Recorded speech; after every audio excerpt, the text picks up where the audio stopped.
Oi, gente! O professor Renato pediu para dar uma aula, mas eu não sou uma boa professora. Vai ser engraçado, vamos ver o que eu consigo fazer. A aula é sobre exponencial. É sobre a atenuação exponencial do ponto de vista microscópico. Então, o que acontece? Quando a gente tem uma atenuação exponencial, a gente tem os coeficientes de atenuação linear. Mas ele tem uma interpretação microscópica que está relacionada com o átomo.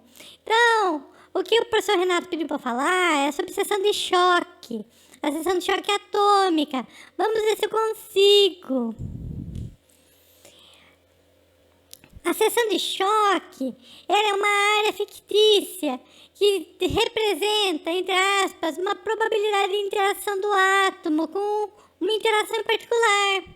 Então, a gente tem a área do feixe proporcionalmente nessa área fictícia. Dependendo da proporção, a gente está falando de uma probabilidade.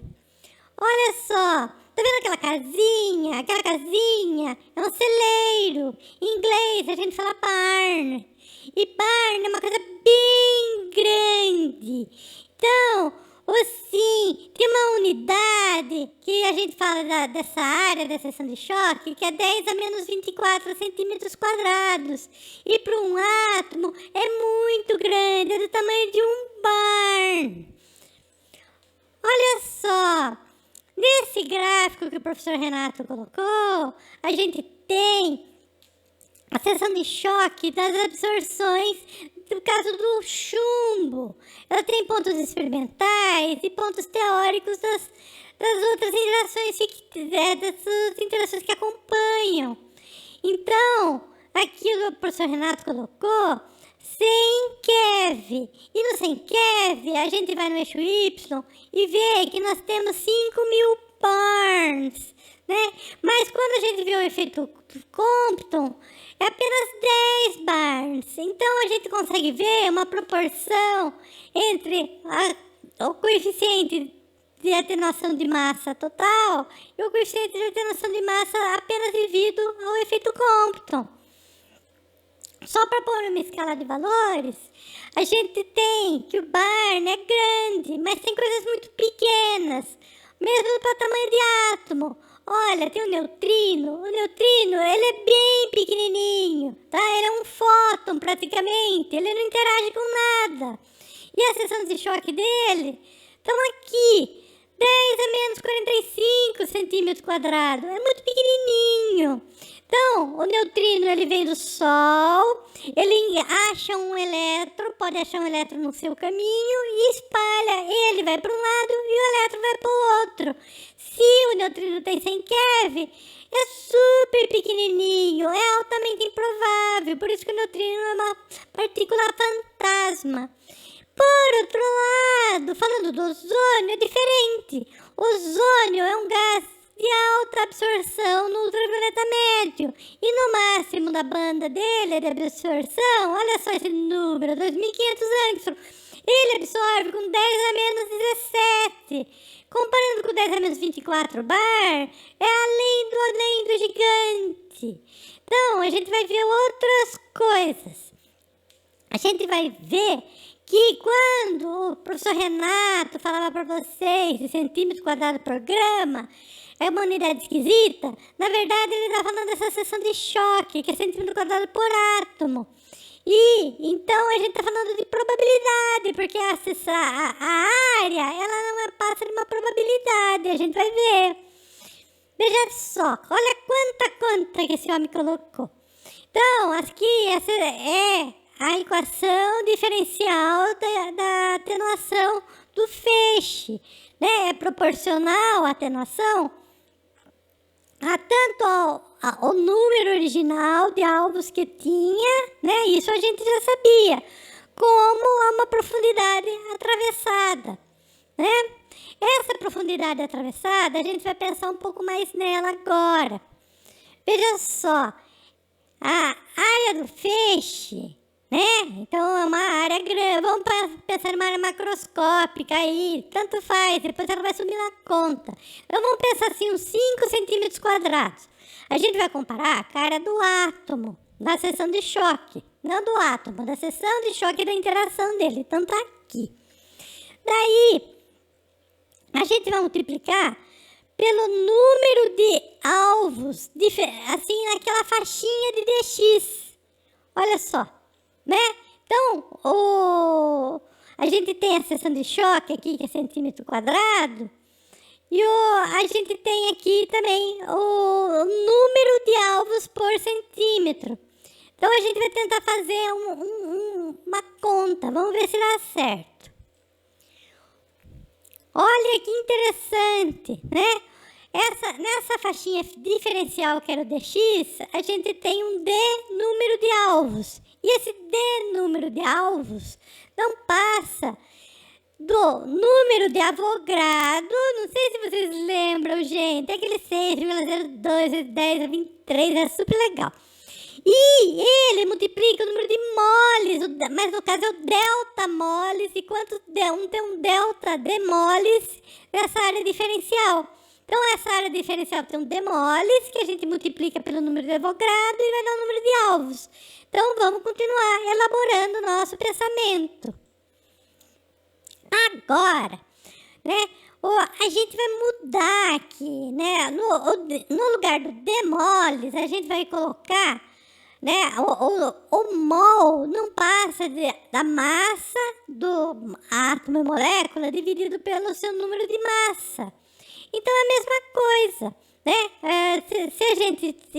Só que a gente tem que multiplicar pelo número de Avogadro, que é o 6,02 vezes 10 a 23. E eles multiplicando vai dar o número de alvos aqui diferencial. Só que nós estamos agora com uma delta massa. Vamos dentro daquele dx. Vamos dar uma olhadinha, né? A massa, eu lembro que o professor Renato falou assim, massa é a densidade vezes o volume, ou delta volume, isso é uma dm. E se a gente substituir tudo aqui, fica assim, o número de alvos é a densidade vezes o volume. Só que o volume, ele é a área do feixe, vezes o dx. Olha só, apareceu o dx de novo, né? Mas essa área do feixe corta com essa área do feixe aqui. Eu falei para vocês que ia cortar. E quando corta, fica diferente. Olha só, fica assim. A seção de choque do átomo vezes o número de Avogadro vezes a densidade pela massa, pelo peso atômico, né? E agora nós temos a mesma coisa aqui, que era a equação original. A equação original está falando então que o mi é toda essa coisa aqui, olha só, né? Então o mi, que é o coeficiente de atenuação linear, não passa de microscopicamente a área do átomo multiplicada pelo número de alvos que está ali, né, vezes o número de átomos. E se eu pegar a densidade e passar aqui para o lado do mi, eu tenho essa relação ainda. Uma relação fixa, né? Número de Avogadro dividido pela massa atômica. Então, o coeficiente de atenuação linear, que é esse daqui, acaba virando proporcional à densidade do meio. Por isso que dá para fazer esse jogo, que joga para cá e joga para lá. Né? Agora, tem que falar para vocês um segredinho que o professor Renato não falou para vocês naquela hora. O professor, que tem a coisa que o efeito Compton, ele não é baseado nos átomos. O efeito Compton é o fóton que interage com os elétrons dos átomos. Então, nós precisamos procurar a densidade de elétrons, né? Ah, mas é muito fácil. Por quê? É o número de Avogadro, só que é vezes Z. Porque o Z é o número atômico do átomo e o Z é o número de elétrons também. Portanto, fica o número de elétrons. O que é importante é que o Mi do fóton, que antes estava dividido por A, agora vai estar dividido por ZA, né? E a gente vai ver esse ZA aqui, como é que funciona. A gente sabe que normalmente tem o mesmo número de nêutrons nêutrons no meio com os prótons. Então, é o dobro. O A é o dobro do Z. E essa fração normalmente vale meio. Olha assim, com uma notável exceção. Eu lembro que o professor Renato falou para falar bem detalhadamente para vocês. Isso aqui é o hidrogênio. Porque o hidrogênio não tem nêutron, só deutério, mas o deutério não aparece na natureza com frequência. Os outros elementos é tudo, né, tem o mesmo número de nêutrons, de prótons, tá? Essa pequena diferença é por causa da composição isotópica. E olha, não varia muito, só com elementos pesados. Mas no caso do hidrogênio é muito grande. Isso significa que a seção de choque de espalhamento Compton do nitrogênio, quando entra hidrogênio na jogada, é muito mais alta.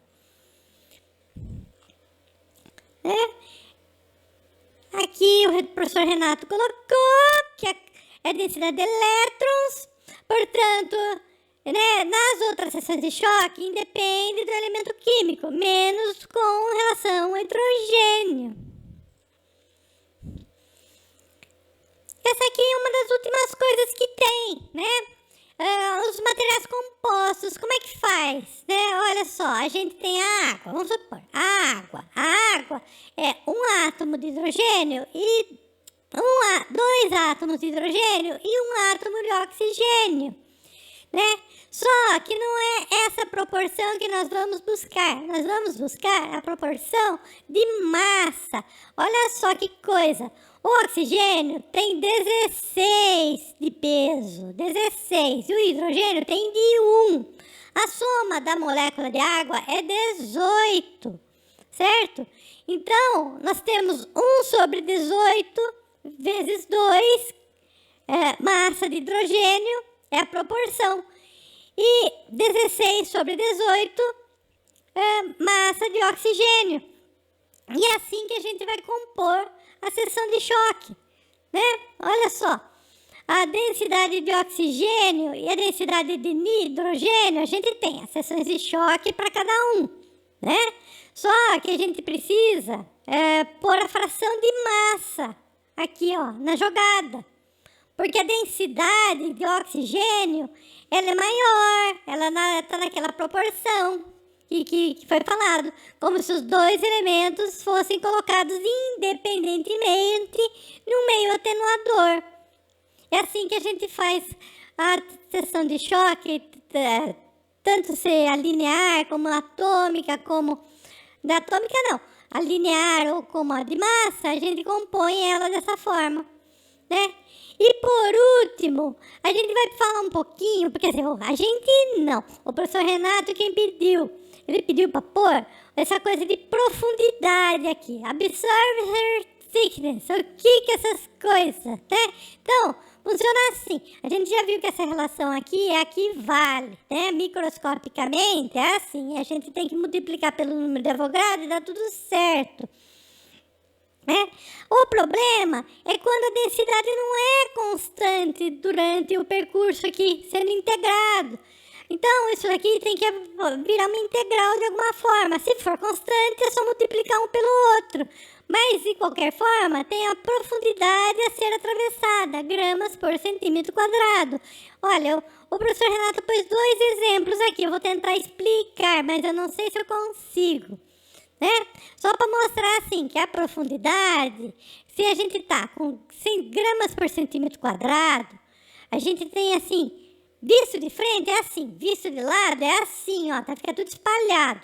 Mas quando a gente põe a unidade de profundidade, a gente tá vendo tudo como se tivesse rebatido em um plano único. Tá? Esse é o grama por centímetro quadrado, é uma área, é aquela área que os átomos estão interceptando, certo? Que é proporcional à probabilidade de interação, né? Então, olha, em gramas por centímetro quadrado, é como se todo mundo tivesse sido compactado na direção de propagação do feixe colimado, né? Lembrar que massa significa número de alvos. Poxa, Eu não sabia, nem eu sabia disso. Então, a profundidade atmosférica é um exemplo, é um dos exemplos que eu vou tentar explicar. Eu não sei se eu consigo. Olha só, antes de falar de profundidade, tá aqui, tá? Mas a gente vai falar de pressão.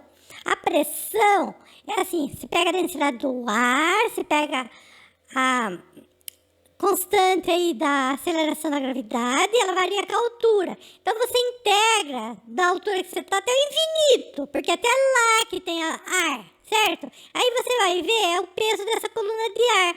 E daí, mas, né, a gente vai falar assim, olha, onde a gravidade vai mudando muito de valor, praticamente não tem densidade. Então fica assim, olha, a gravidade é uma constante e fica integral da densidade, entendeu? Tá bom. Essa é a definição de pressão. A definição de profundidade é quase igualzinha. Veja só, é densidade vezes o percurso, né? Então eu posso pegar a pressão e dividir pelo G. Aí é aquela coisa que eu agora não lembro, porque tem o sistema CGS, que tem tudo assim, centímetros por segundo, dinas, eu não lembro mais dessas coisas, né? Mas quando você divide 1000 por 980, dá 1,02, e esse é o fatorzinho que está faltando aqui de corrigir. Então, olha só. Em Campinas, esse aqui é o exemplo que o professor Renato colocou. Em Campinas tem 941 hectopascal, né? É que isso daqui vira 941 milibares. Agora você pega esse 1,02 e multiplica aqui os milibares e fica aí o gramas por centímetro quadrado. Eu peguei toda a atmosfera, que não era homogênea, e compactei ela. Então eu tenho uma profundidade de interação. Essa conta aqui em particular foi facinha. A outra é mais facinha ainda, gente. Por quê? A gente tá falando dos aventais de chumbo usados em radiologia, né? Tem o avental padrão, que é o avental assim, ele é mais pesado, né, pro técnico, e o avental mais fininho, que é para os acompanhantes, certo? Então, ele é metade aqui da espessura do outro, né? Agora, eu lembro que o professor Renato, quando deu essa aula, eu assisti, ele falou assim, atenção, esses aventais é para bloquear a radiação secundária, não é para entrar debaixo do feitiço do raio-x com eles, tá? Não faça essa bobagem, isso aqui é só para radiação espalhada. Mas tudo bem, aqui a gente quer falar de exemplos, vamos ver, tá? Então, olha, só para falar, que esse aqui é um coletinho, mas esse aqui é um coletão. Por quê? Ele fica na lado da costa e ele vem para frente também. Então ele tem, olha só, meio de chumbo na frente e a parte da costa tem 0,25. É para proteger a pessoa quando ela vira de costa, se ela tiver numa sala de radiologia de intervenção cirúrgica, por exemplo. Agora vamos calcular a profundidade, que é a última transparência, assim. Ai, tô emocionada, gente, olha. É assim. A densidade do chumbo é essa aqui, aquelas do cursinho, tá? Aí eu pego aqui a espessura da densidade do chumbo, olha, tem o 0,25 do avental fininho, do acompanhante, e 0,50, meio milímetro, é do profissional, do técnico. Eu pego e multiplico pelo 11 e eu caio aqui nessas profundidades, né? Olha que legalzinho. Então, a partir daqui, eu já tenho a espessura, eu já tenho atenuação. Eu poderia fazer as contas, tá bom?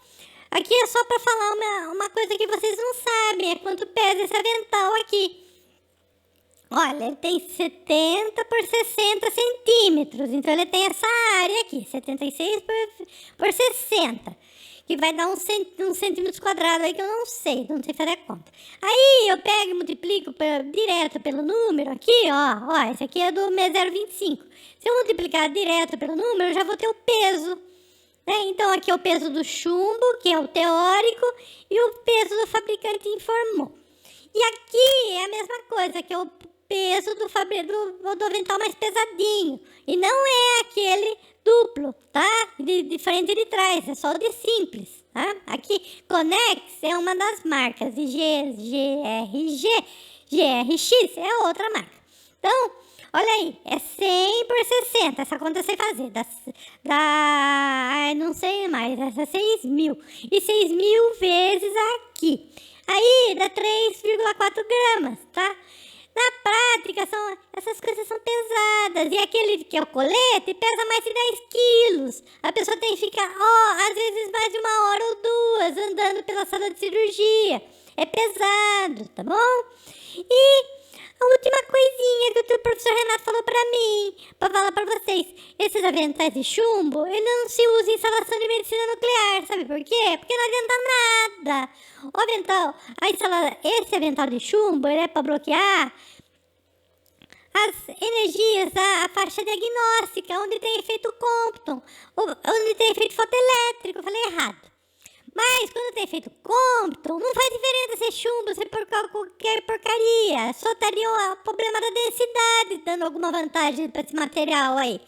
Então, ele é um péssimo absorvedor de qualquer forma. E quando ele absorve, ele floresce ainda por cima. Porque as energias são muito grandes, então ele fica emitindo luz de fluorescência. Mas isso daí não importa, tá? É só um tópico de radioproteção. Bom, então, olha, eu agradeço muitíssimo toda essa atenção que vocês tiveram comigo, vocês ficaram escutando, e eu achei demais, tá? Eu vou falar pro professor Renato que eu gostei muito, quero dar mais aulas pra vocês. Muito obrigado, viu, gente? Olha, foi demais, tá? Tchauzinho! Mais do que ser passarinho.